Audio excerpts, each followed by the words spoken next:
Hola, buenos días. Nuevamente muchas gracias por estar hoy acá con nosotros. Tengo la suerte de poder estar moderando este panel con amigos Fede, Leo y Luis. Les voy a pedir en este momento que aprovechen para escribir en las hojitas de Adblec si tienen preguntas. Van llamando a nuestros colaboradores para que los vayan a buscar. Y cuando ellos finalicen, las vamos a ir organizando para que ellos puedan contestarlos. Así que bueno, adelante ustedes. Buen día, ¿se escucha bien? Bueno, muchas gracias por la invitación. La verdad que para mí es un placer poder compartir esta jornada con este grupo de personas y compartir con ustedes algunas ideas. Creo que tengo unos slides, no sé si los puedo mostrar.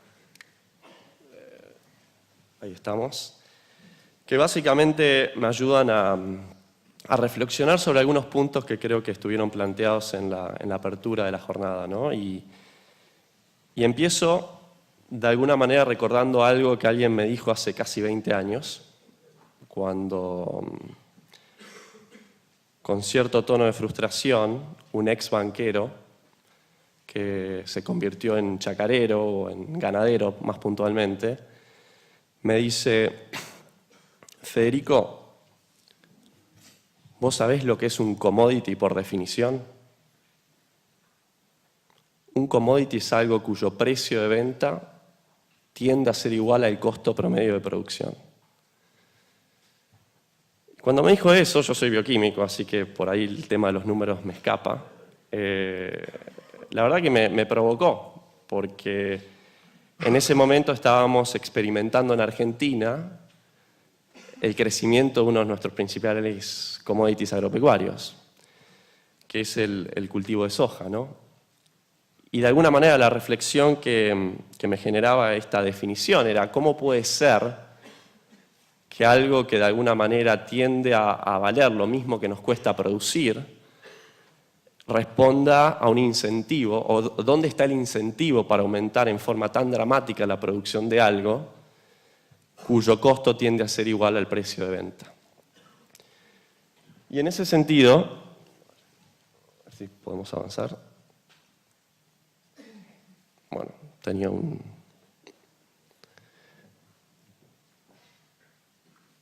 Gracias. Y en ese sentido lo que traté de hacer es reflexionar y ver por qué pasó lo que pasó con el cultivo de soja en Argentina. Y de alguna manera lo que identificamos es que por distintas razones esa trampa del equilibrio fue totalmente desarbitrada en nuestro país durante muchos años, fundamentalmente por la incorporación de un fenomenal paquete de conocimiento. O sea, no hubo una política de Estado, una única resolución a nivel gubernamental que haya hecho que el cultivo de soja crezca como creció, sino que lo que ocurrió en nuestro país fue algo que no se dio en otros lugares donde también se produce o se producía este cultivo, que fue la aprobación casi en forma simultánea del primer cultivo genéticamente modificado, en ese momento con tolerancia a un herbicida de amplio espectro, pero que ocurrió en Argentina de una manera muy particular, porque se dio en el momento que se empezaba a difundir una práctica de manejo del suelo totalmente distinta, que procuraba la conservación, que se llama la siembra directa, que redujo en forma significativa las horas dedicadas a los procesos de laboreos agrícolas y que habilitó de alguna manera la reorganización de las empresas rurales. Entonces, este fenómeno de incorporación de tecnología se dio en forma simultánea con un fenómeno de reorganización de la agricultura en redes y con la incorporación, como en ningún otro lugar del mundo, de técnicas de conservación de suelo. Y todo ese paquete tecnológico permitió que en Argentina, por muchos años, se produzca muy por debajo del costo promedio de producción internacional. Ahora, esa ventaja no duró toda la vida. De hecho, si hoy miramos, y esto es independiente del valor absoluto de los commodities, pueden valer mucho, pueden valer poco, lo importante es si estamos desarbitrados respecto de esa tendencia de equilibrio que nos iguala en precios y costos. Y hoy estamos en una situación en donde toda esa ventaja competitiva de alguna manera se fue erosionando. Si vemos algunas zonas de nuestro país y analizamos la situación del cultivo, vemos que estamos produciendo contramargen.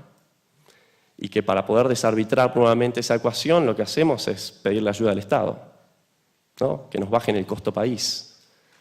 O de alguna manera que nos quiten el pie de encima, dependiendo de cómo lo queremos posicionar, pero podemos decirle que nos bajen las retenciones o que generen la infraestructura necesaria para bajar los costos de logística.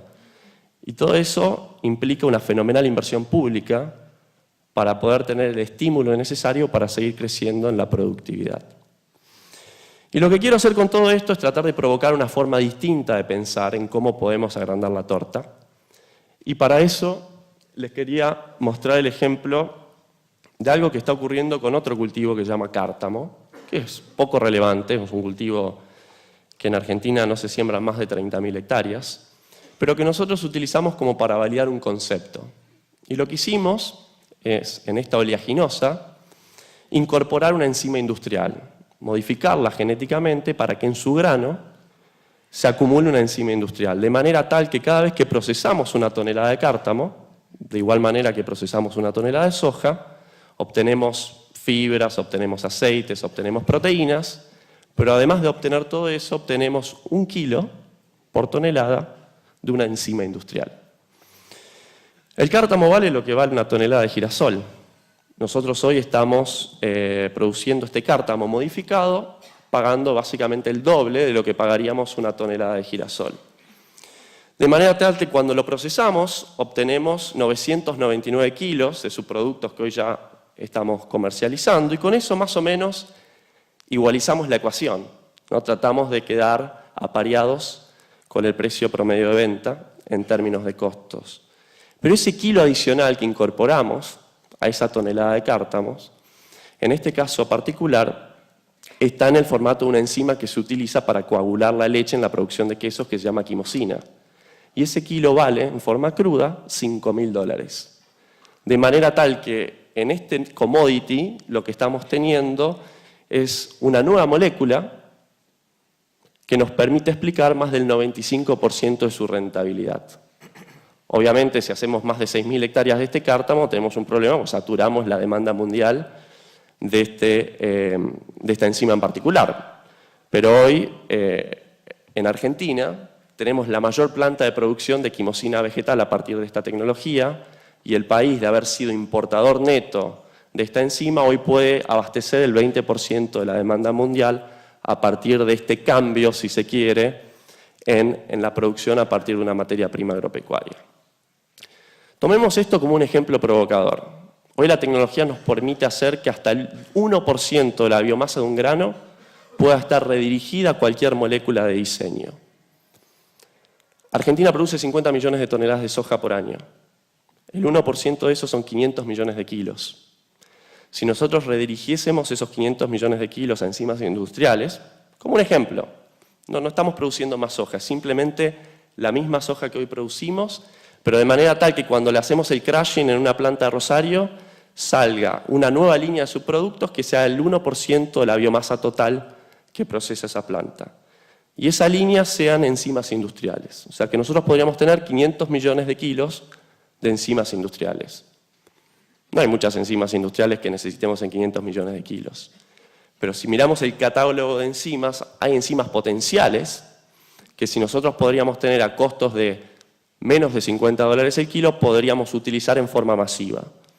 Y esas enzimas se llaman celulasas, que son las enzimas que se necesitan para hidrolizar la biomasa celulósica o lignocelulósica para obtener azúcares fermentables. Si nosotros incorporásemos las celulasas al cultivo de soja que hoy producimos, tendríamos 500 millones de kilos de estas enzimas que a $50 el kilo nos darían otra cosecha de soja, tan solo redireccionando el flujo fotosintético del 1% de la cosecha actual. No necesitamos más rutas ni que nos bajen los impuestos, simplemente necesitamos modificar la materia prima que hoy ya estamos procesando en nuestras plantas de crushing, en el cinturón, si se quiere, alrededor de la ciudad de Rosario. Y esto lo planteo de alguna manera como una forma de provocar un camino distinto para pensar el crecimiento de la agroindustria, que a veces el futuro lo vemos como la proyección del presente y el futuro es el futuro del futuro, y la tecnología nos da posibilidades de sorprendernos en forma recurrente y cómo podemos aumentar el valor en ese sentido.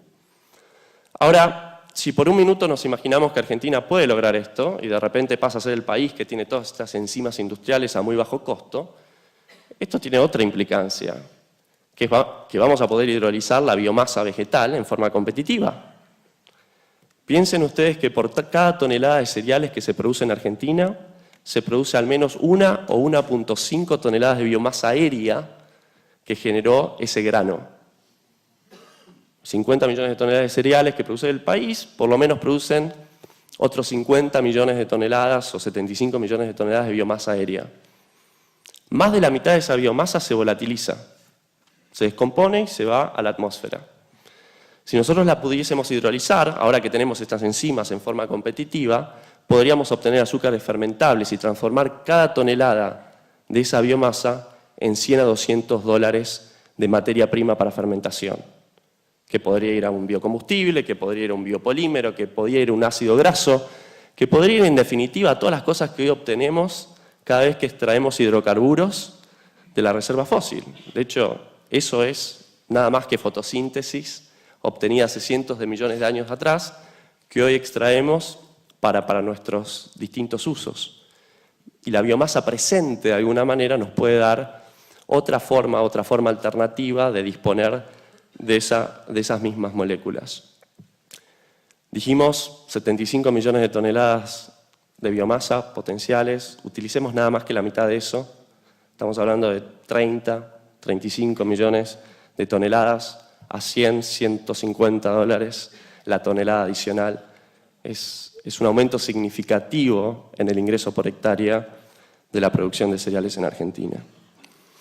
Consecuencia, la visión que nosotros tenemos para el año 2020-2040 tiene que ver con la incorporación de todos estos fenómenos al proceso de los agronegocios, al proceso productivo argentino, en donde la propuesta de crecimiento no venga simplemente por aumentar la productividad por hectárea, sino que también venga por la diferenciación de lo que producimos, incorporando moléculas con valor agregado a esas materias primas que hoy ya estamos produciendo, descomoditizando los procesos industriales, así como podemos producir enzimas industriales en oleaginosas, podemos modificar las propiedades del trigo, bajando su contenido de gluten, aumentando su contenido de fibra o haciendo que los almidones sean resistentes para generar una serie de beneficios adicionales.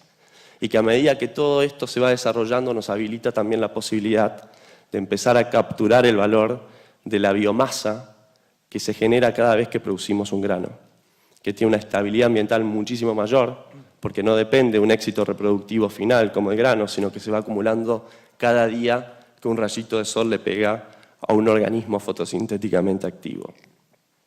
Creo que es una forma de hacer mucho más con lo que hoy ya tenemos y de alguna manera lo trato de representar en el gráfico que ustedes ven arriba, desde el hoy al futuro, viendo que el camino no pasa simplemente por duplicar lo que ya hacemos, sino por agregar valor en forma significativa a partir de estos dos procesos. Cierro con una observación adicional.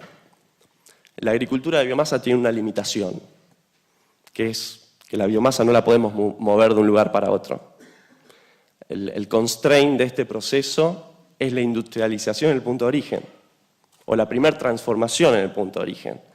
Y esto nos lleva a pensar también otro modelo industrial, que no es el de las industrias de escala, sino que es el de las industrias de repetición. Y creo que eso también, desde el punto de vista del desarrollo del sector, es un principio fundamental.